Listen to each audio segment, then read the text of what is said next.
सो hello बच्चा, welcome back to the channel. बच्चा आपके सामने यहाँ पर 10 सिलेक्टेड क्वेश्चंस है फ्रॉम 4th अप्रैल शिफ्ट 2। बेटा ये आपको मेमोरी बेस्ड क्वेश्चंस है, तो डेटा आपको यहाँ से वहां हो सकते हैं जिनका आने वाला पेपर है। मेक श्योर कि आप इसको करें, और अगर आपके पास समय कम है तो आप इसको डायरेक्टली लर्निंग मोड में देख जाइएगा। ठीक है, चलिए शुरू करते हैं। Make sure to hit the like button, नए हो तो आप इसको सब्सक्राइब कर लीजिएगा।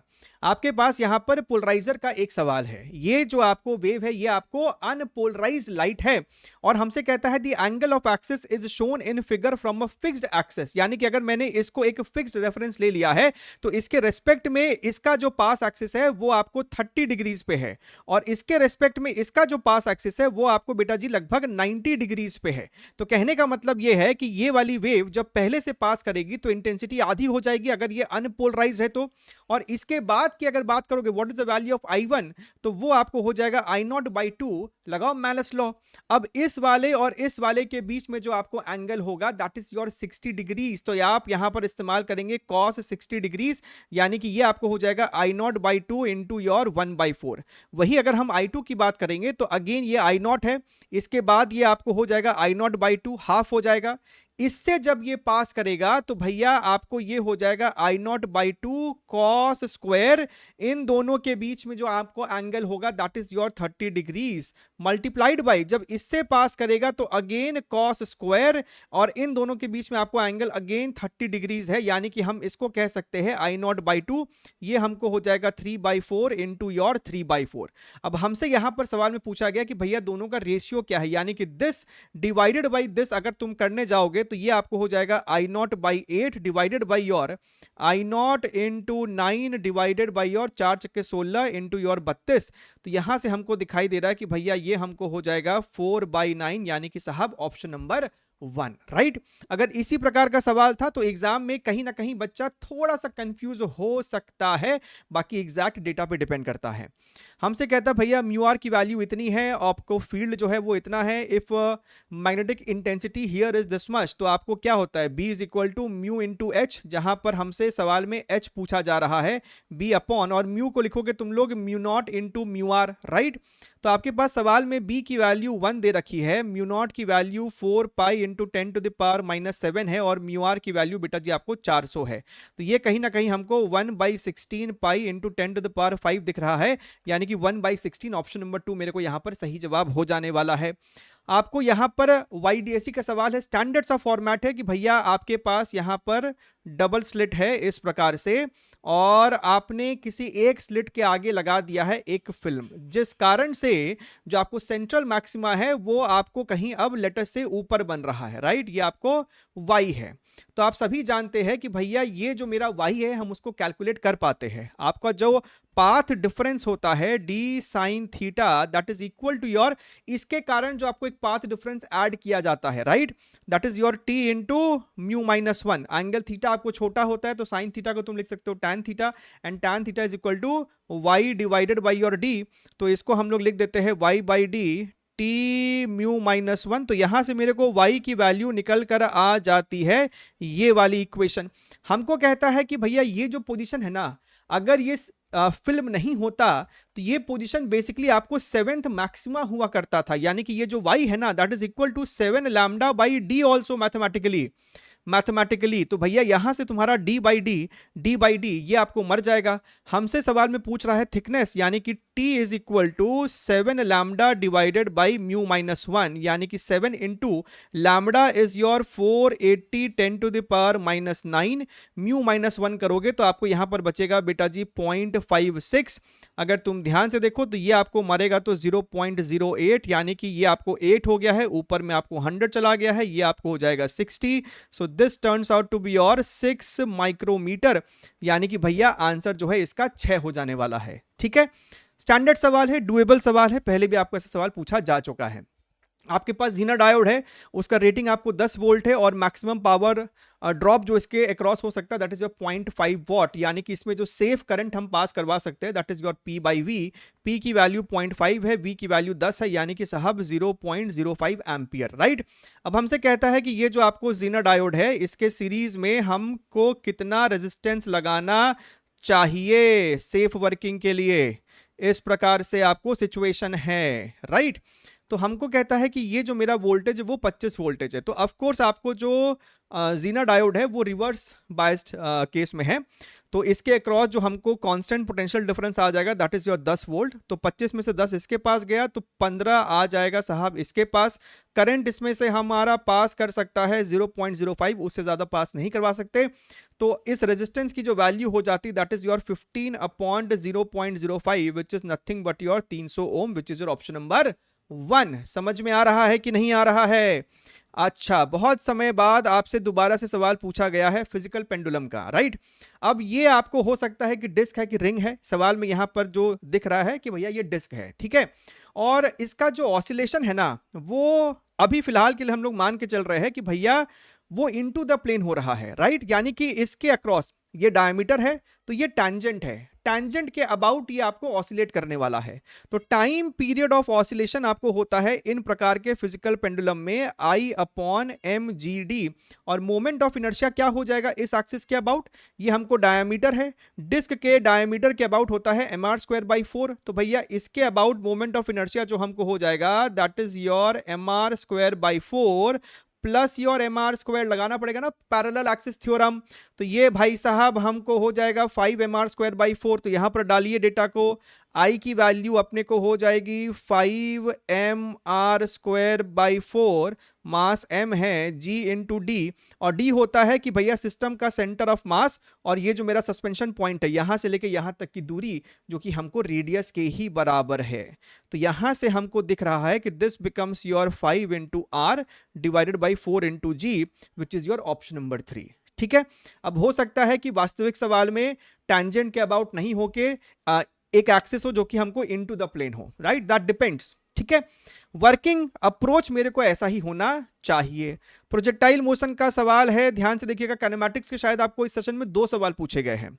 आपके पास x as a function of time है, y as a function of time में हमसे एंगल थीटा पूछ रहा है विद द x एक्सिस। अब सवाल में हो सकता है कि शायद y एक्सिस के साथ पूछा हो, यहां पर फिलहाल हमको x दिख रहा है। अप्रोच क्या तुम यहां पर कर सकते हो, तुम चाहो तो इसको डिफरेंशिएट कर दो, तो ux मेरे को कितना हो जाएगा dx/dt विच इज 24, और अगर हम इसको डिफरेंशिएट कर दे तो ये तुमको हो जाएगा 43.6 माइनस 4.9 इंटू 2t, राइट। लेकिन भैया हमको चाहिए समय शून्य पे क्या स्पीड थी, मेरे को इनिशियल y डायरेक्शन की स्पीड चाहिए, तो वो हो जाएगी 43.6। तो भाई साहब तुम्हारे पास इनिशियल ux है, तुम्हारे पास इनिशियल uy है, ये मेरे को v होगा, ये मेरे को एंगल थीटा है। तो क्या हम लोग यहां पर tan theta uy which is 43.6 and ux which is your 24, तो इसको सॉल्व करके ये आपको रफली 1.82 आएगा, जिससे हम कह सकते हैं कि मेरा ऑप्शन नंबर 2 फिलहाल यहां पर हमको सही दिख रहा है, ठीक है। एक और सवाल काइनेमैटिक्स से है, लेकिन थोड़ा सा यहां पर रिलेटिव जैसा खेलने के लिए मिल रहा है। आपके पास इस सवाल में ना 2 गाड़ी है, car A and car B, ठीक है। तो ये मेरे को कार बी है, ये मेरे को कार ए है, और कार बी की जो स्पीड है that is your 80 kilometre per hour, और इसकी जो गति है that is your 100 kilometre per hour, ठीक है sir. A stone is throne from car B with speed of v kilometre per hour relative to it stone hit the car A with a speed 5 meters per second। 5 metre पर second का मतलब होता है 80 kilometre 18 kilometre प्रति घंटा with respect to car ए। तो जब ball ने इस कार को हिट किया ना, जब बॉल ने इस कार को हिट किया तो विथ रेस्पेक्ट टू कार ए इसकी स्पीड थी इतनी। मान लीजिए कि भैया बॉल की खुद की absolute velocity with respect to ground आपको vb है, ठीक है। तो हम क्या लिखेंगे, vb by A is equal to vb minus va।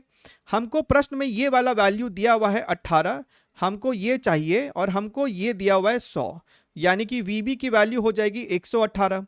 तो भैया बॉल की खुद की अपनी जो गति है दैट इज योर 118।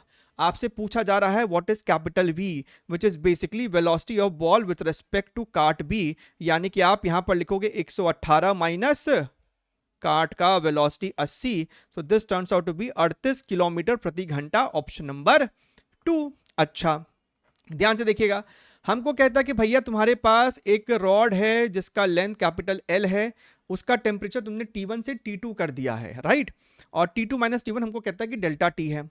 अच्छा तो यहां पर हम कह सकते हैं कि सपोज कीजिए कि आपने इसको हीट किया और इसका लेंथ तुमको बढ़ के हो गया L1 L, अरे भाई साहब इसका लेंथ हो गया L1, so L1 is equal to L1 plus alpha delta T, right, जहां पे डेल्टा टी कितना है हमको सवाल में दिख रहा है।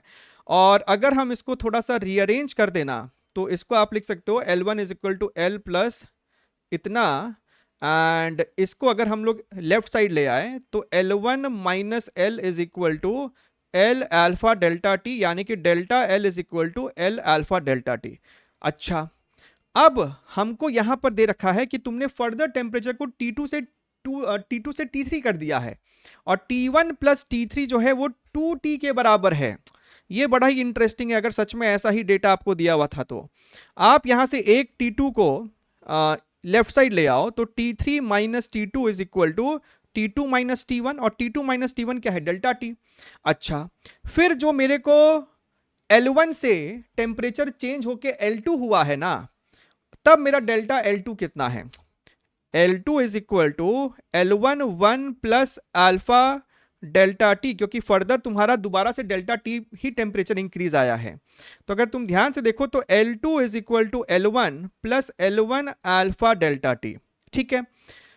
अगर हम इक्वेशन नंबर 3 और 1 को आपस में सब्ट्रैक्ट कर दे तो L2 माइनस L1 आएगा, this is your L2 minus L1।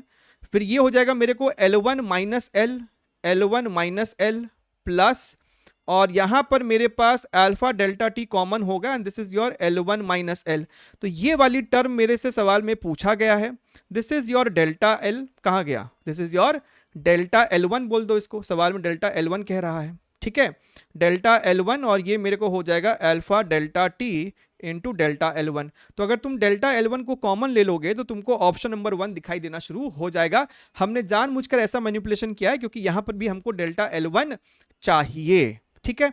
यहां पर अगर तुम ध्यान से देखो, अगर तुम्हारे पास कोई इलेक्ट्रिक फील्ड है और उसमें मेरे पास कोई डाइपोल है, राइट, और उसको तुमने थीटा एंगल पे रोटेट करके छोड़ दिया है, थीटा बहुत छोटा एंगल होता है, तो यहां पर इस पर टॉर्क लगेगा P साइन थीटा, थीटा छोटा है तो sine theta equal to theta, and torque is equal to I into alpha, so alpha is equal to P E by I into theta, और यही मेरे को हो जाएगा frequency, right, angular frequency, that is equal to your P E upon I. अब पहला case में हमसे कहता है कि भैया आपका जो इलेक्ट्रिक फील्ड है that is equal to your E naught, तो एक इक्वेशन ये हो गया।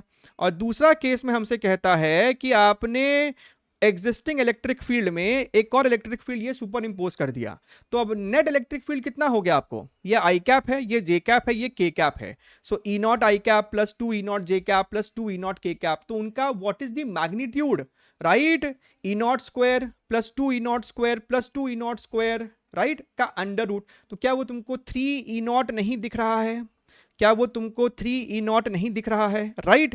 तो अगर हमने इसको बोल दिया है लेटस से ओमेगा नॉट, तो ये तुमको हो जाएगा ना √3 omega naught. So what is the percentage change, what is the percentage change, so √3 omega naught minus omega naught, √3 omega naught minus omega naught upon omega naught into 100, so this turns out to be your 73%, which is your option number 4, ठीक है। Easy peasy lemon squeezy question types है। आखिरी सवाल question number 10, यहां पर देख लो, अगर हमने इस पॉइंट को ए बोल दिया, यहां से घूमते घूमते आओगे, इसको भी हम लोग ए बोल देंगे, ये वाला पॉइंट मेरा बी है, तो ये वाला पॉइंट मेरा बी है, ये वाला पॉइंट एक्स है, तो ये वाला पॉइंट एक्स है, क्योंकि यहां पर हमको एक एलिमेंट बीच में आ गया है। अगर हम ध्यान से देखें, ये वाला ए है, ये वाला बी है, इसको हमने अगर एक्स बोल दिया है तो ए और एक्स के बीच में मेरे पास यहां पर 1 माइक्रोफैरड है, अगेन ए और एक्स के बीच में मेरे पास यहां पर 1 माइक्रोफैरड है, ए और बी के बीच में मेरे पास यहां पर 1 माइक्रोफैरड है, और x और b के बीच में मेरे पास यहां पर 2 माइक्रोफैरड है। 1 और 1 पैरेलल में 2, 2 और 2 सीरीज में 1, 1 और 1 पैरेलल में 2, ठीक है। चलिए ध्यान रखिए, take care, wish you all the very best and bye bye.